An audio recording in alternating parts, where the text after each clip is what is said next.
Good दीदी, तू बोलली होती बघ ते मामा आपल्या तिघींमधून कोणाला तरी घेऊन जाणार होते. मग ते बोलले होते की नाही का त्यांना 2च मुलं आहेत ना, आत्तूला.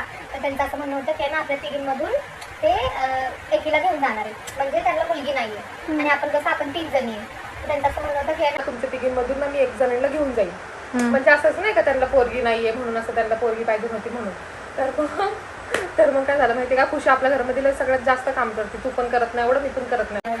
तर मग त्यांचं असं म्हणणं होतं खुशीला घेऊन जायला पाहिजे त्यांनी, म्हणजे कसं त्यांचं काम बी होईल. म्हणजे पण मला असं वाटत होतं की त्यांनी मला घेऊन जायला पाहिजे. का? कारण की मला असं वाटत होतं ना की एक कपाट होतं त्याच्यावरती ना त्या लोकांनी ना असं स्टिकर लावले होते, A for Apple, B for ball, असं C फॉर समथिंग समथिंग असं काय घेतलं त्यांनी असं स्टिकर लावले होते. तर मला असं वाटत होतं की त्यांनी मला घेऊन जायला पाहिजे. कारण की मग मी जर त्यांच्या घरी गेले ना तर ते सगळे स्टिकर माझी होती.